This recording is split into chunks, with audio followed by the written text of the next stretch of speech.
blade of the harvester stopped with a groan. It wasn't the usual clunk of metal against rock.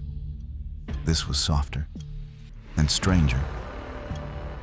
Wheat parted like curtains as Thomas bent down, brushing away dry earth with calloused hands. There, nestled between golden stalks and turned soil, was a pair of red canvas shoes, tattered, caked with clay, one still tied neatly, and just like that. The memory of 17-year-old Lily Harrow, missing for over 8 years, rose up from the ground like a ghost that had never left. The wheat swayed softly that morning, golden, tall, undisturbed. A quiet hum moved across the field like a low breath. Lily Harrow walked the edge of the property line, just as she always did. A red backpack on her shoulders, a light summer dress brushing her knees, and her favorite red canvas shoes, the ones she'd had since sophomore year. They were a little faded now, but they still fit just right. She hummed a tune from choir practice, something old, something soft. She didn't see the figure watching her from the other side of the field. Or if she did, she never mentioned it to anyone. It was August 14th, 2014. Her last known morning, her last known steps, her last known song. The Harrows had a routine. Breakfast at 6 sharp, farm chores by 6:30. Lily's bus pulled up on Miller's Road just past 7 that morning. She poured herself a bowl of cereal, sat beside her little brother Ben, who was eating toast with too much jam. Their mother asked if she had her notebook. She nodded. Their father said nothing, just drank his coffee and stared at the kitchen window, as if looking for something that wasn't there. Lily finished her cereal, wiped her mouth, tied her shoelaces, and kissed her mom on the cheek. Then she walked out the back door, into the light. Ben remembered watching her walk across the field from the upstairs window, her backpack bouncing, her hand skimming the tops of the wheat. She looked like a painting, he said, frozen in that morning sun, like time should have stopped right there. But it didn't. The bus came, and Lily never did. Sheriff Easton was called at 8:17. Lily had missed homeroom. Her friend hadn't seen her. Her phone wasn't answering. At first, they thought she maybe went to town, missed the bus, stayed with a friend. But by noon, they were organizing search parties. By sunset, there were dogs, flashlights, and helicopters. Neighbors poured in from every road. Old tractors parked in crooked rows by the barn. Volunteers calling her name into the tall wheat. Nothing. Not a footprint, not a piece of clothing, not a trail, just silence and the hum of insects. The Harrow family became a name you whispered. You left extra pies on their porch. You crossed the street when you saw them in town. Not out of judgment, but because grief made people uncomfortable. Lily's mother, Ruth, stopped cutting her hair. She sat on the porch every morning with a cup of tea and 2 empty chairs beside her. She always looked out toward the wheat and never blinked. Lily's father, Henry, boarded up her room, nailed the door shut, didn't say why, didn't cry once. He just stopped talking. Ben, the little brother, slept with the hallway light on until he was 12. He swore he heard footsteps outside his window. He said he saw Lily standing by the barn. But when they checked, nothing. The town's theories spun wild. Some thought she was taken by someone passing through. Others said she ran away. Pregnant, maybe. Or scared of something. Then came the stranger tales. Whispers of a figure in the field. Stories from kids who swore the wheat rustled even when there was no wind. A farmer claimed his dog wouldn't step past the old oak fence line anymore. Said the animal would whimper, tail low, and back away like it saw something no one else could. Then there was old Marla, who lived at the edge of County Road 9. She told the sheriff she'd seen Lily the night she vanished. Said the girl was standing in the middle of the wheat, barefoot, mouth open, like she was trying to scream. But no sound came out. No one believed Marla. She was nearly blind, forgetful. But the details she gave: the red shoes, the way Lily's dress was torn just at the hem, the faint glow behind her like lantern light, made some people pause. Months passed, then years. The wheat kept growing. The harvest stayed full. But the silence in the Harrow house grew louder. By 2016, Ruth stopped speaking to most people. Ben left for boarding school. Henry rarely left the farm at all. Only the wind and the wheat seemed unchanged. Then came the 5th anniversary. A local pastor held a candlelight vigil in the town square. The sheriff reopened the case briefly, but there was nothing new. No leads, no suspects, no hope. Lily's name became one of those you saw on flyers in the post office. Underneath the words, "Still missing, still loved, never forgotten." But even in the quietest corners of tragedy, things stir. Time doesn't bury everything. And some roots grow deep. On the morning of the perfect harvest, August again. 5 years later, the field was alive with motion. Thomas Harrow, now 26, drove the combine. His father had passed the year before. The land was his now. The wheat was thick, rich, healthy, almost unnaturally so. That's when the blades stopped. The hum of the engine choked. Something had jammed. Thomas stepped down, walked toward the stuck area, pulled back the tall stalks, and froze, half buried in the soil, mud-caked and tilted slightly sideways. Were her shoes? Red canvas, still tied, still waiting. And just like that, Lily Harrow came back. Not with a scream, not with a whisper, but with a pair of shoes in the dirt and the wind moving through the wheat like it had been holding its breath all these years. Thomas stood over the shoes, unmoving. His breath was shallow. His hand hovered above the soil but didn't touch.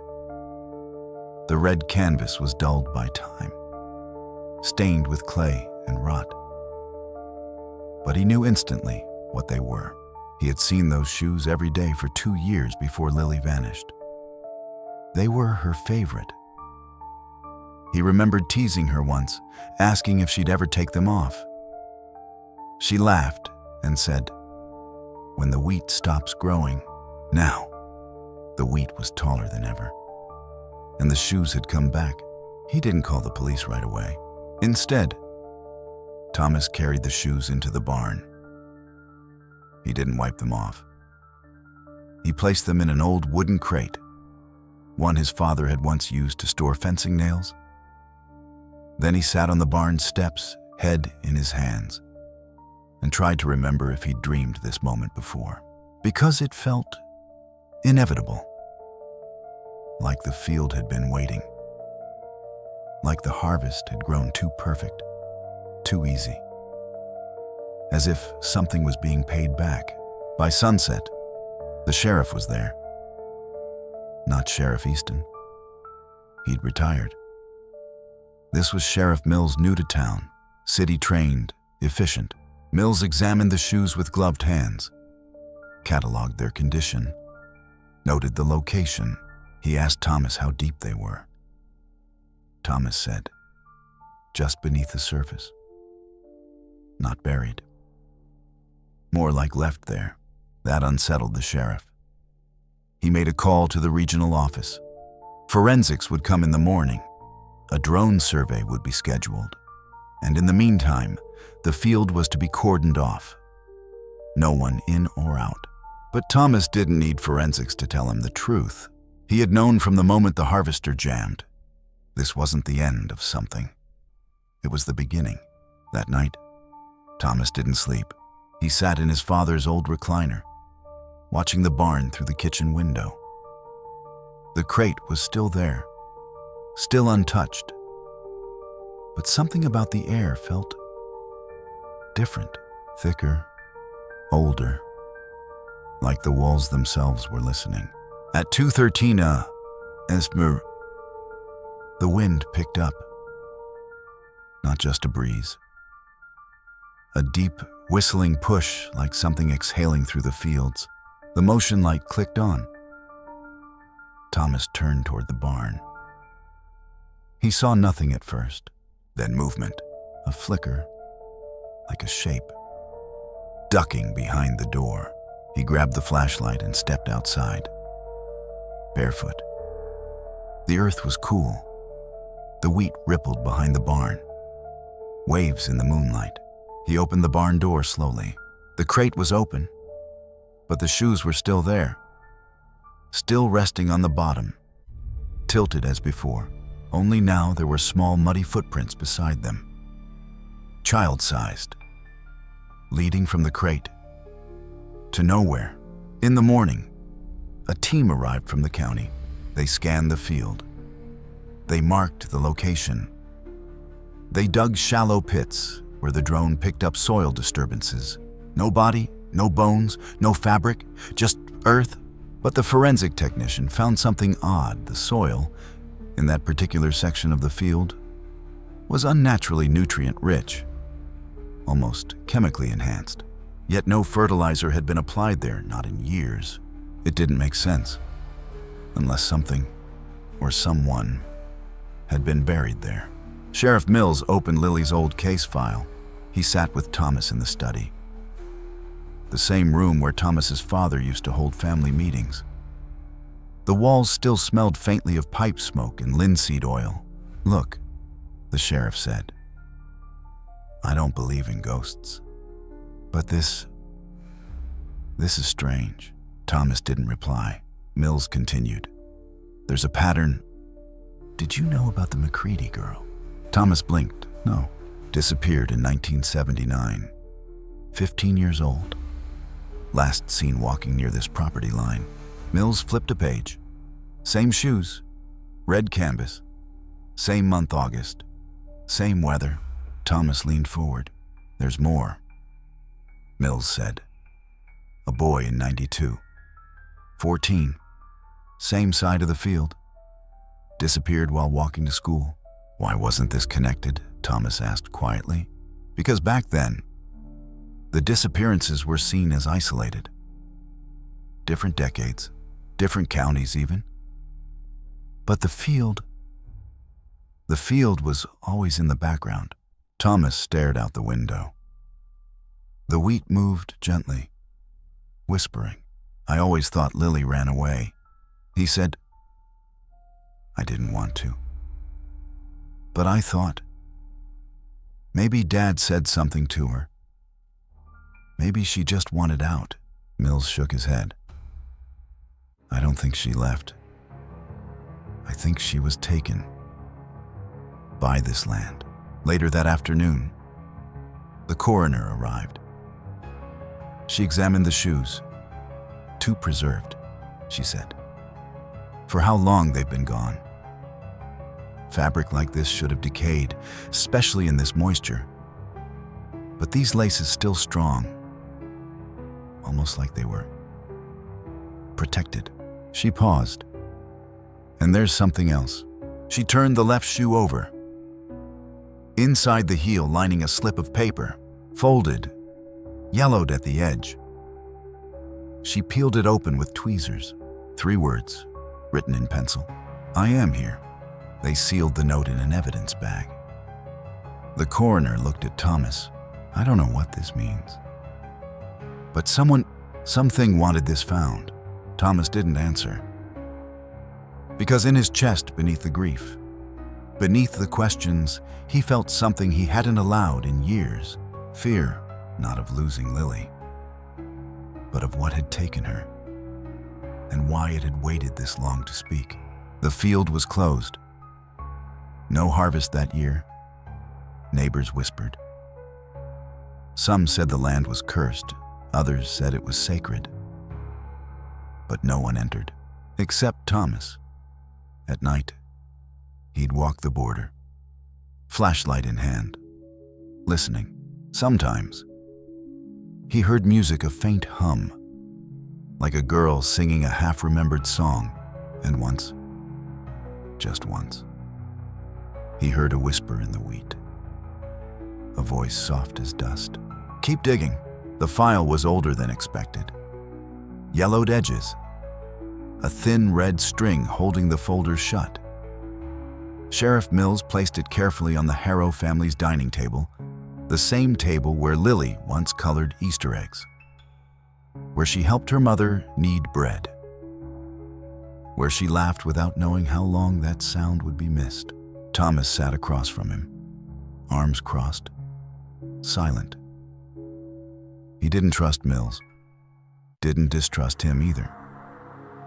He just didn't know him. But if these files had anything at all that could explain what was happening, he had to see. Mills opened the folder. Paper-clipped newspaper clippings, faded reports, and scrawled notes slid into view. Each one carried a date, a name, a pattern. First one's from '79, Mills said, voice low. He pushed a black and white photo forward. A girl's shoulder-length hair, eyes wide, unsmiling, stood in front of a farmhouse not far from here. Susan McCready, he said, 15. Went missing just before the school year started. Last seen walking near what used to be the Becker farm, half a mile east of your land. Thomas leaned in. The wheat in the photo's background looked familiar. Same golden stretch, same eerie stillness. Was she ever found, Thomas asked. Mills shook his head. Nope. Never a trace. No body. No signs of struggle. Same as Lily. He flipped to the next file. 1992. Jacob Elridge. 14. Lived just south of the county line. Another photo? This time, a school portrait. A boy with a crooked smile. Freckles on his nose, eyes full of mischief. Disappeared on his way to band practice. Mills continued. Walked a shortcut through guess where? Thomas exhaled. The wheat field. Mills nodded. Exact same area. His parents thought he ran away. That was the story. No signs, no note. No reason. He looked up, voice quieter now. You seeing the thread? Thomas rubbed his jaw. Why wasn't this flagged before? Different jurisdictions. Mills said. Back then, there was no central database. The towns didn't talk, and every case looked isolated. Wrong place, wrong time. That sort of thing. He pulled one final sheet out of the folder. This one was never even filed properly. It's just a report from a field hand in '67. The paper was handwritten, uneven lines, ink smudged. Thomas read it aloud. Saw the girl again, standing in the rye, just before dusk, eyes wide, no sound, just watching. Won't tell the others. Don't want to lose the job. He looked up. This isn't Lily. No, Mills replied. But every time it happens here. Silence settled between them. Thomas stared out the window. The wind moved through the wheat slowly now, like it was listening. Why would it take them? He asked. Why kids? Mills folded his hands. I don't know.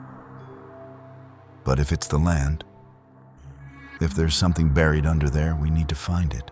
Thomas didn't move. Have you ever heard of crop spirits? Mills asked suddenly. Thomas blinked. It's old folklore. Mills continued. European. Some say every field has a spirit, a keeper. You give it the first harvest. It leaves the rest alone. But if it gets angry or hungry, he trailed off. You think this is supernatural? Thomas asked, not hiding the edge in his voice. I think, Mills said carefully, whatever it is, it's old, and it's been waiting. That night, Thomas couldn't sleep again. The files stayed on the table, open. He reread each report, each name, each line, until the words stopped making sense. He wandered into Lily's room. The boards had been removed after her father died. Her bed was still there, a bookshelf lined with worn paperbacks, a dusty mirror, tilted sideways. One of her old song sheets still pinned to the corkboard. He sat on the edge of the bed, ran his fingers across the comforter, and closed his eyes. He could almost hear her voice, almost feel her presence. And then from downstairs a sound, paper moving. He rushed down. The files had fallen to the floor. No breeze, no open windows. But one page had been pulled from the folder, an old land survey, drawn by hand. On it, a faint red X, not near the edge of the property, not close to the barn, but deep in the field, exactly where the soil was richest, where the shoes were found. The next morning, Thomas called Sheriff Mills. Bring a ground scanner, he said. I want to dig. The field was silent. Not a bird, not a breeze. Even the wheat seemed hesitant to move. Sheriff Mills arrived just past 9, a county vehicle in tow. Inside sat a young technician named Arlo, fresh-faced and quiet.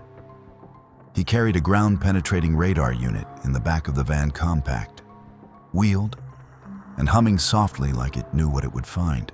Thomas stood by the edge of the flagged zone, boots planted in the dirt, arms crossed. The same red X from the old map had been marked again this time, digitally overlaid with the county surveyor's GPS. It was precise, right in the center of the south acre. The place the soil felt too soft, too perfect. Start here, Thomas said. No greetings, no small talk. Arlo nodded. He pushed the radar unit forward, eyes on the screen, back and forth, scanning beneath the wheat. It didn't take long. There's something down there, Arlo murmured, pointing. Roughly 7 feet deep. Metal, and something else denser. Organic, maybe. Definitely not natural placement. Sheriff Mills leaned in. What kind of shape? Square, like a box, but old. Thomas didn't wait. He was already walking back to the barn for shovels. The digging began just after noon. The wheat was carefully cleared, each stalk bundled and tied like it still mattered. Like this place needed to be undisturbed, even as it was being uncovered. By sunset, the topsoil had been removed, and the first sound of iron against stone echoed up from the pit. Thomas was the one who hit it. He knelt beside the shovel, fingers brushing away loose dirt. A surface emerged flat, hard, cracked, carved with lines, symbols. Sheriff Mills stepped beside him, his brow furrowed. You ever seen anything like that, he asked. Thomas shook his head slowly. It wasn't English, wasn't Latin. More like marks from something that predated both. One symbol repeated itself, a circle with a jagged edge running through it, like a sun being cut in half. Beneath that, a square frame, with lines radiating outward like wheat stalks. And in the center of it all, a handprint, small, child-sized, pressed into stone.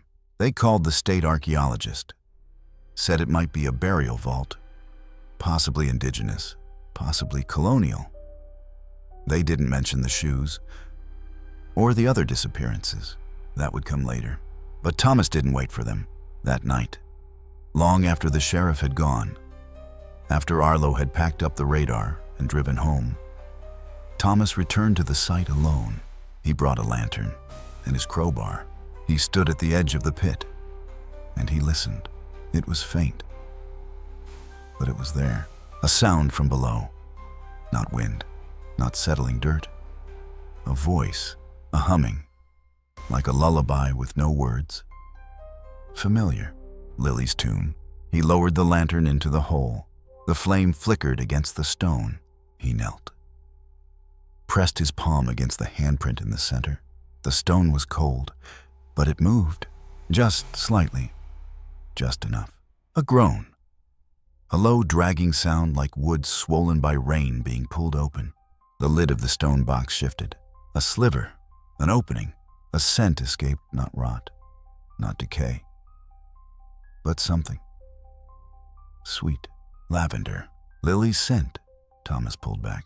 He sat in the dirt, shaking. This was no burial vault. This was something built to contain, to silence, to hold still what could not be explained. And someone or something had waited to be released. The next morning, the archaeologist arrived. Dr. Ellen Marwick, 50-ish, sharp eyes, practical hands. She stood over the open site, notebook in hand, voice clipped. "This isn't native," she said flatly, "nor colonial. These markings aren't in any documented script I know. Some of it resembles pre-Mesopotamian glyphs, but the placement makes no sense." She crouched by the edge. This vault was intentionally placed deep, but not covered well, like someone wanted it found eventually, but not too soon. She tapped the side of the structure and this material. She scraped a sample with her tool. Not limestone, not granite. It's composite, man-made, but extremely old, almost alchemical. Thomas didn't speak, but the silence in his chest began to grow louder. They lowered a light camera into the box. It transmitted images onto a monitor beside the pit. The screen flickered, then steadied. Inside was an empty chamber, but the walls lined with those same symbols. Every one of them painted in something dark, rust red, flaked, organic. And in the far corner, a single object, a ribbon, faded, red, tied in a perfect bow. Sheriff Mills's voice cracked. "Lily wore ribbons like that." Dr. Marwick nodded. "We're not touching anything until the lab arrives." But Thomas had already turned away. He knew what he had seen. He knew what he had felt. This wasn't just a chamber. It was a threshold. That night, it rained. Hard. A downpour out of nowhere. The kind that didn't come from any forecast. The kind that floods suddenly. The tarp over the dig site collapsed. The hole filled fast. By morning, the stone lid was gone, vanished, as if it had never been uncovered. Only the ribbon remained, floating on the surface of the muddy water, spinning slowly. Then still, Thomas pulled it from the water, held it in his hand. The fabric was warm. Too warm.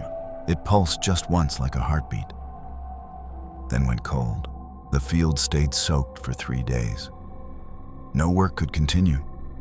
No explanation could be given.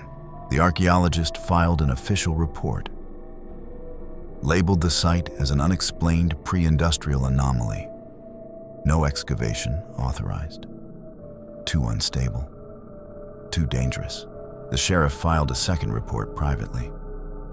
With only one word under threat assessment, unknown, and Thomas, he waited. For the next sound, the next dream, the next whisper, because now he knew. They hadn't just dug up shoes. They'd opened something far older, far deeper, and it wasn't done yet. Thomas hadn't used the attic in years. The steps creaked under his boots, groaning with the weight of the past. Dust danced in the slats of light streaming through the single window.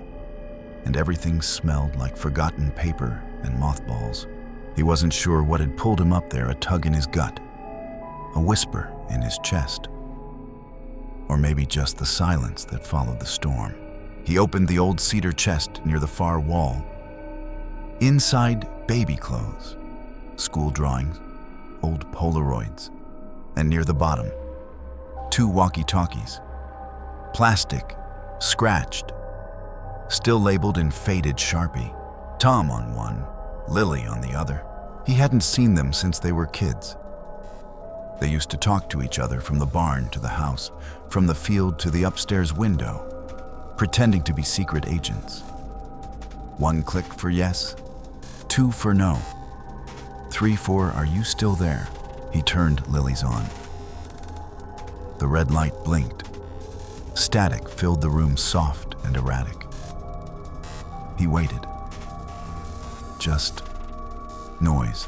But as he turned to leave, a crackle, then a click, and then a voice, faint, crushed under static. But there, Tom, I'm still. The rest dissolved into hiss. He froze, lifted the walkie to his ear. Lily, he said, barely breathing. No response, just static. He clicked once, then waited. A full minute. 2, another voice. But not Lily this time. A man's low, gravelly, you shouldn't have opened it. Then silence. He nearly dropped the walkie. His hand was shaking. He ran downstairs, heart pounding in his throat. Set the device on the kitchen counter and stared at it, like it might come alive again. Speak again. Answer him, but it didn't. He called Sheriff Mills, told him about the voice, the warning, the words, you shouldn't have opened it. Mills didn't laugh. He didn't mock him. He just asked, what frequency was it on? Thomas didn't know. It's a toy, Sheriff. We never changed the channel as kids. Mills sighed. I'll check it out. But be careful. If this is real, you might not be the only one listening. Later that night, Thomas took the walkie out to the field. He sat at the edge where the earth was still soft, where the vault had been, where the ribbon had floated. He turned the walkie back on.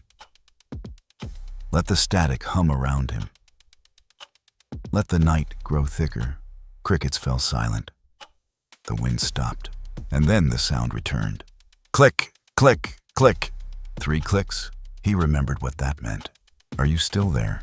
He pressed the button slowly. Click, click, click. He waited. A child's voice replied. I can't find the door. His mouth went dry. What door? He asked aloud. No response. Then another voice overlapping. Louder, not a child's. She's not yours anymore.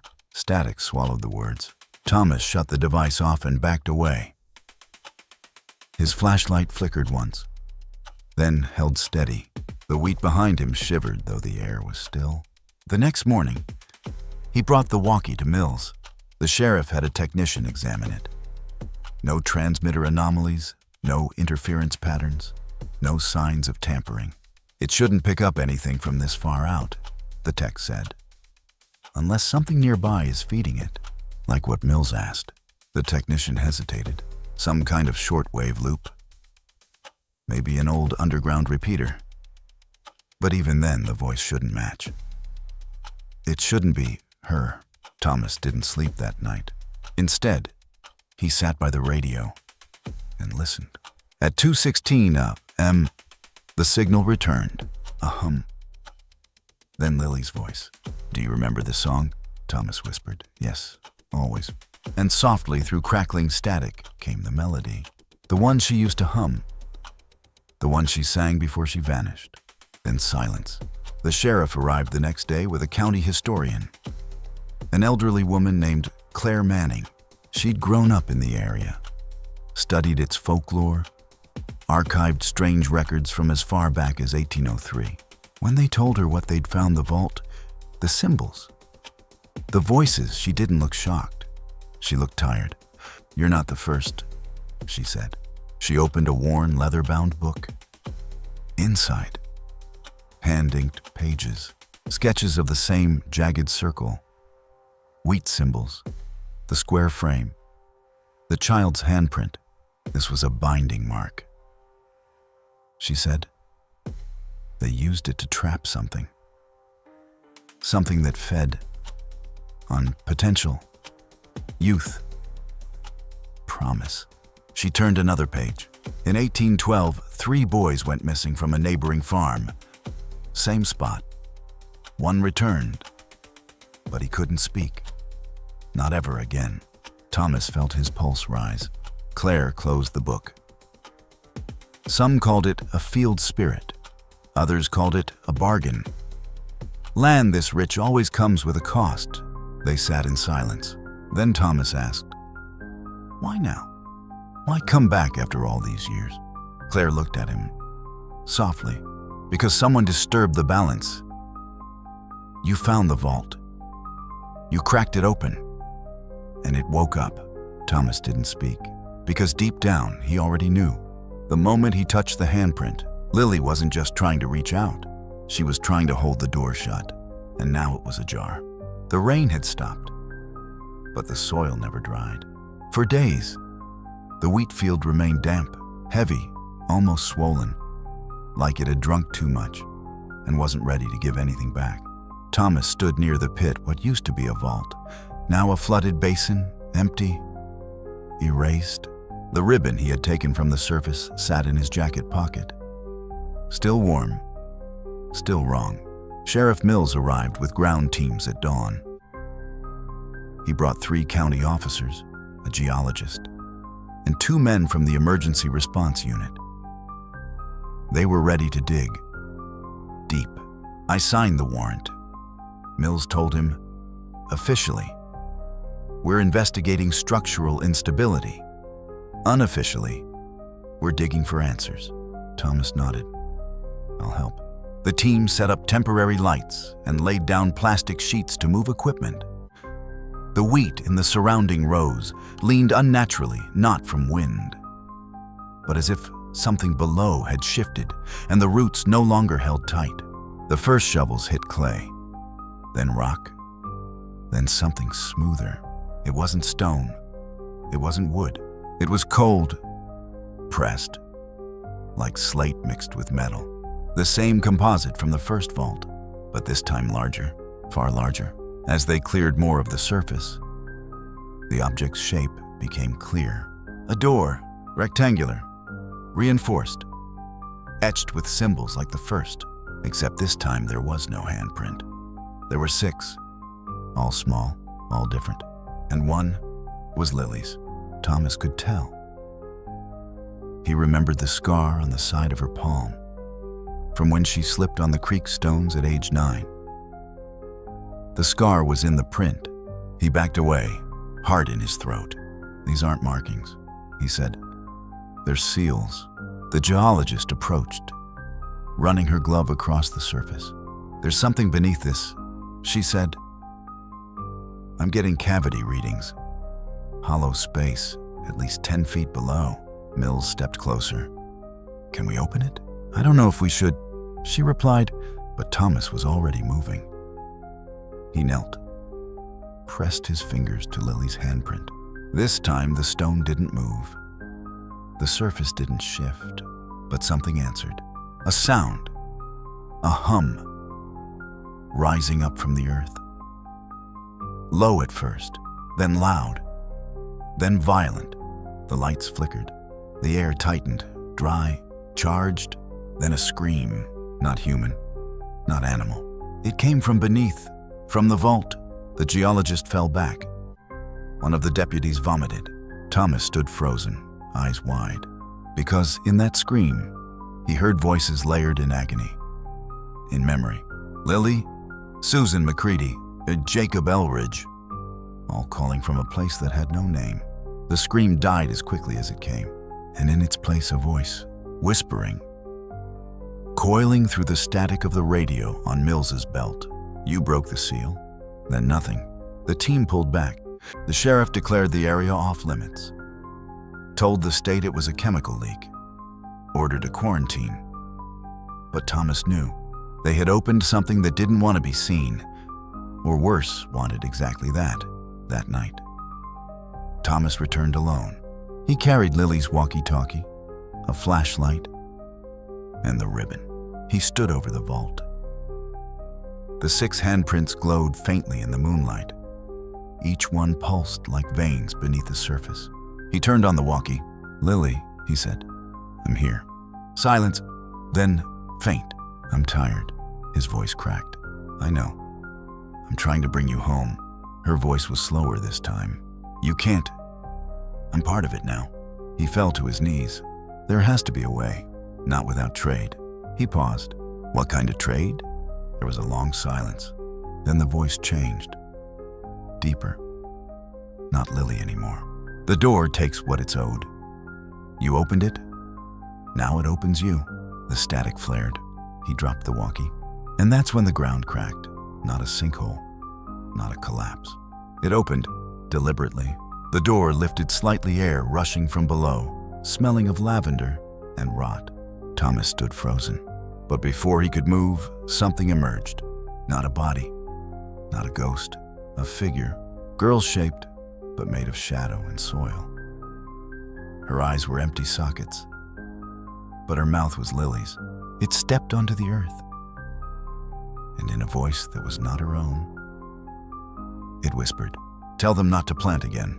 Then it dissolved into dust, into memory, into wind.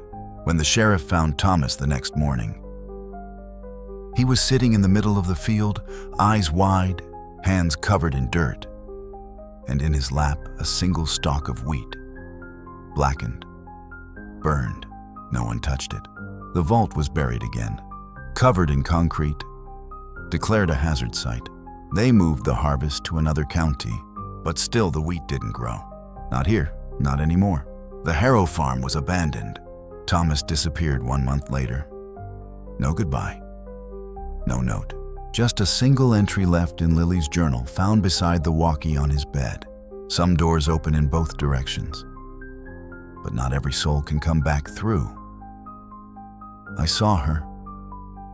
I saw all of them. They are not gone. They are waiting. In town, no one speaks of the harvest now. The land lies fallow. The wind doesn't pass over the fields the same way. And sometimes, if you walk too close to the old fence line, you'll hear a voice in the static. Click, click, click. Are you still there? Some stories don't end with answers. Some doors, once opened, echo forever. The Harrow wheat field wasn't just a place of soil and stalks, it was a reminder that silence doesn't mean peace, that the past doesn't stay buried just because we want it to, and that the most haunting cries are not the loudest, but the ones that come back to us through the static, asking if we're still listening. This story reminds us to tread gently with what we don't understand, because sometimes what we uncover is not meant to be found, and what we try to rescue might already be part of something older, deeper, and irreversible. Thank you for listening to this story. If it moved you, chilled you, or simply made you think, please consider subscribing to the channel. Your support helps us bring more unforgettable stories to life. And if you have thoughts, theories, or your own story to share, we'd love to hear from you in the comments. Until next time, keep your ears open, your mind sharp, and remember, some whispers in the wind are meant just for you.